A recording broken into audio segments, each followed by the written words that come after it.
Welcome back to Big Bris TV, and on this episode I'm going to attempt to show you why I think you keep stripping the gears in your Associated Reflex 14b and the Reflex 14t. Right now this thing has been upgraded quite a bit. The upgrades I've done so far is I've done the front and rear shocks to aluminum bodies and the caps and collars, custom paint job on the body, front and rear sway bar kit. This is my second set of wheels and tires. I've also put in the Ongaro rear wing, you know. Added these body tethers. I didn't want to go the Velcro route because we want to get some air up in there. So I didn't want to completely seal it off. You get some air coming in through here. These openings which allow for the steering components. But speaking of air, I've also got a fan in here. This is a fan out of Spectrum Firma ESC. I don't know if you can see there, but it has a little orange grill. Also got the Hobbywing Quicrun 16BL30 brushless waterproof ESC that runs 2 to 3S, and I've got the Dumbo RC X6FG receiver so that I can use my Dumbo RC X6PM 350 radio. This thing is really nice, and this also has a gyro function, so a little added bonus. And this has the stock Reedy 4500 kV motor and the stock servo on here, so those things work really well. And so right now this has the 70-tooth spur gear, as you noted by the hump.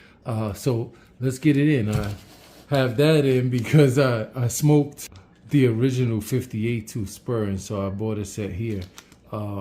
This also has, by the way, the metal drive gear set in it. So probably some other upgrades to this. Oh yeah, I also have the Exotek steering knuckles up in here in the front. So yeah, the shocks have been tuned.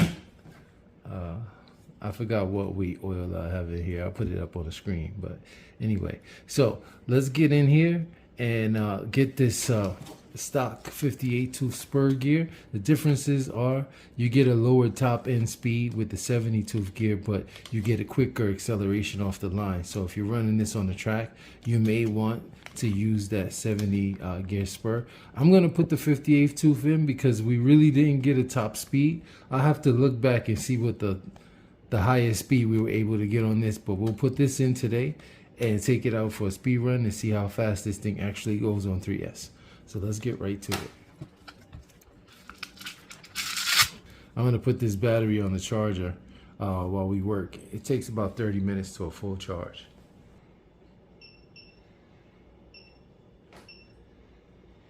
Okay, so while that's going, all we need here is a 1.5 millimeter hex driver. And this is the bolt out of my Armo Mojave, the little piece that you put in that slides in, that holds it's the first piece that you take out when you're taking out the motor module. It was a red piece on the 3S models, and on the 4S it's gray. You just slide it out and then you could pop out the motor module. Let me show you. Her belly button went from a Audi to an Indy. You can see it's concave there now, so it's dented in. I think I must have landed on a rock, and so it's pushing that piece up, and the bolt was actually hitting the drive shaft and carving a line into it, so I just removed the bolt, and it's all well right now. But that's what I did to my poor girl. The charge on this battery is almost done. Wow, that was quick. Okay, back to the lab. So part of the reason I think the spur gear gets chewed up is because of the gear mesh, improper gear mesh. But also with the improper gear mesh, that could be caused by user error, but also I think it's these screws. When you are replacing these screws in here, especially if you're using a power tool, it's easy to strip them out, and so they don't get fully seated or they don't tighten down all the way. And so you have to be really careful, because if that happens, when you jump and bump and jostle this thing about, the teeth are going to jump, you know. So you see some of these screws that I have in here, they aren't really fully tightened down. And so I can imagine that there's going to be some flex in here, being that this is all plastic components. And then the motor mount, as we'll see in a moment, is metal, and it has teeth that's supposed to go into plastic grooves. So, you know, with any kind of wear and movement you have there, you're going to have the possibility of the teeth separating from the mesh, or the mesh widening out in a certain amount, and then even a minute amounts of that mesh moving, and then you land on power or something like that, and boom, you got stripped teeth. All it takes is this one tooth to strip or to crack, break off, and then boom, it starts a chain reaction. So before you know it, you got that noise, and then boom. So this gear is not stripped at this point. So let's get this out. All right, so we take this part out. Let me take this drive shaft out. And be careful, there is a small little piece in there that seals this up, and that piece wants to fall out. I found that under my sofa the other day, but because I've taken this out a few times, I recognized exactly what it was. Okay, so look at the motor mesh that I have here, right? That's a perfect mesh. If you hold the motor, if you hold the pinion with one finger or thumb, and then you hold the spur gear and you press down, there's no movement. Now, generally, they say a proper gear mesh, you're going to hear a click back and forth. That's the tiniest of movements. Here, there's really no movement, but it's ultra buttery smooth. So as long as it's smooth, you don't need that small amount of movement. And I think allowing that small amount of movement, with the addition of the flex, because your screws aren't tight, you're going to get a strip spur gear. So let's take this out. Note where the ends of this motor mount is. So I'm going to use this as a pointer. So note the end here, where it is, and where it is here, right? Now this is going to have to move when I put the smaller spur gear in, right? So let's take the motor out. Boom. And you see the mount? That thing always wants to roll. You see the mount has these teeth, and then inside here there's corresponding teeth. I said they was plastic a moment ago. They are metal. So it's metal on metal, which is a good thing.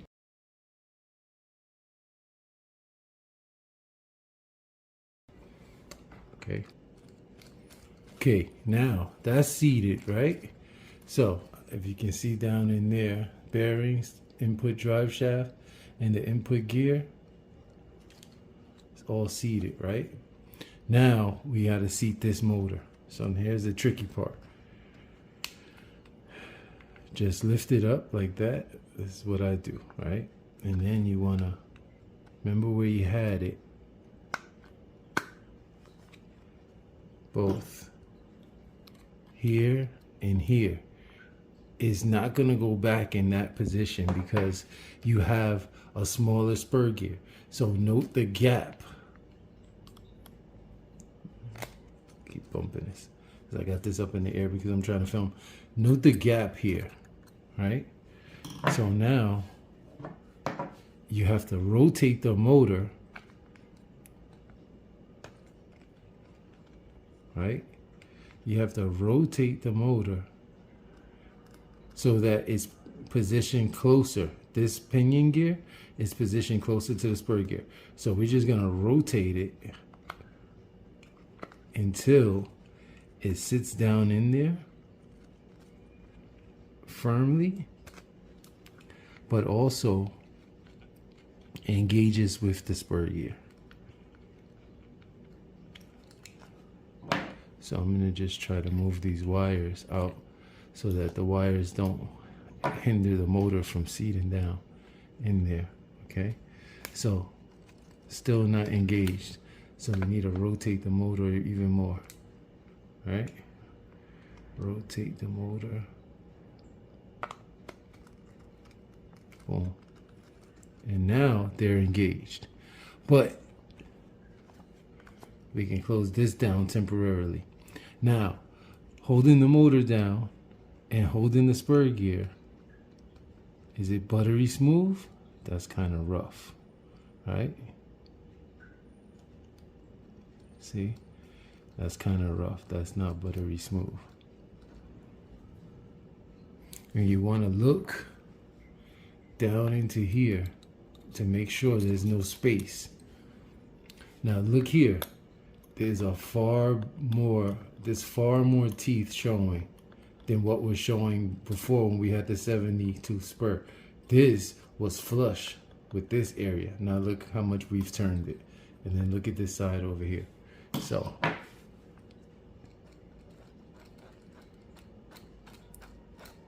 okay, so that's turning pretty smoothly, right?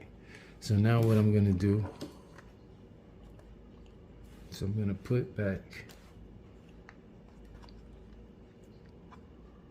before I button it up all the way, I'm gonna put back the screws for the wing mount, and back here for the differential case. Close this up, will help. See, those just go in and they don't stay. Okay. And you see this right here? Look. This came out. And that's a little bit of the plastic material that came out with one of the screws. So this is the very reason when this happens, your screw is not going to stay in there tight. Okay. Now I can roll it and that's super smooth. Look, it rolls without resistance. So now that lets me know I have a good gear mesh. But neither one is moving exclusively of the other. So when I hold the spur gear and I move the pinion, the spur wants to move. So there's no room for the teeth to jump. Now I can start buttoning this back up. Now when I push that in, notice the motor moved a little bit. So now let me take it back off and check again. Okay, still tight in there. So this top is really the only thing holding your motor mesh together. Now what I like to do is with the silver screws, we have 6 of them. I'm gonna use them in the most critical points of this motor mesh mount cover. So I'm gonna put that in as snug as it can go without over tightening, and do the same with the rest of them.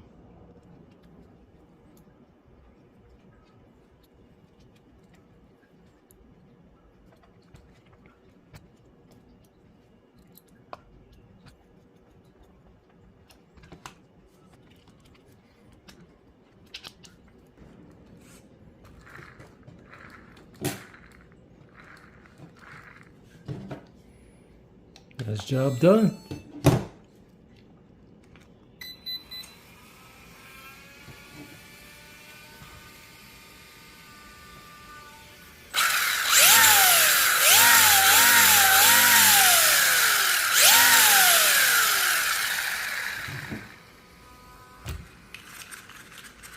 Look at that gyro.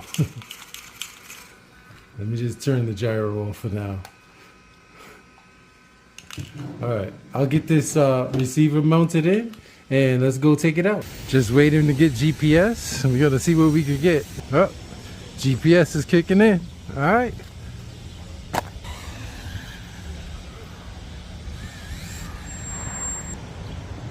I'm gonna get a run over today, I just know it.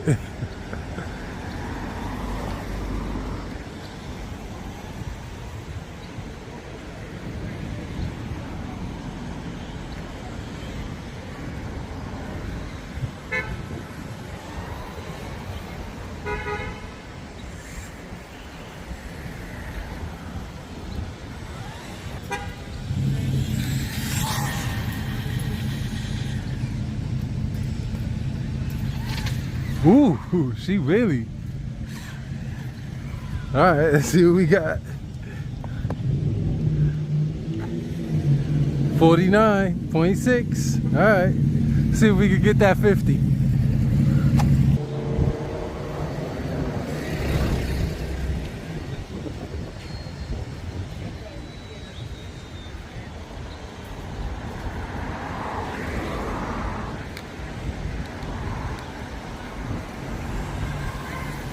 All right, here we go. Let's try for the 50.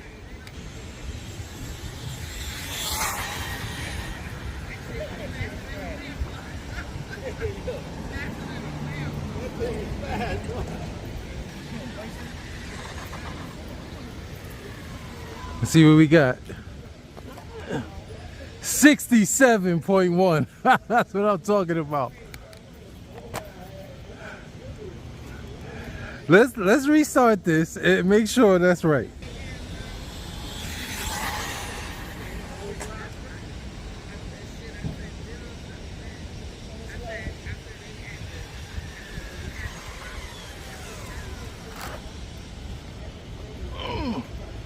$58.3.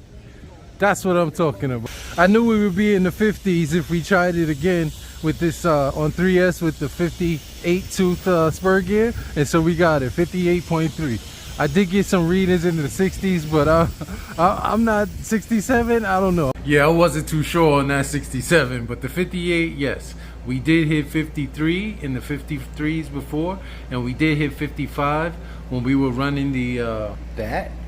So I know that it's the speeds were relative. Both of these were about 28 miles an hour out of the box, and with that one I got 55.5 on 3S, and now this one 58. I totally believe that. So if you like what you saw, hit the thumbs up. If you didn't like what you see, still hit the blurry thumbs up and subscribe, and check out one of these videos up here. I'm gonna have an upcoming video on this. As you can see, I have those upgraded Ongaro wheels. That flex is bananas. Got some parts coming in for that, so stay tuned. Hey, I appreciate each and every one of you. Thanks for all that you do, all the support and love that you've been showing me. I really appreciate it from the heart. Hey, Big Bris, everybody stay well, and I'll catch you on the next one.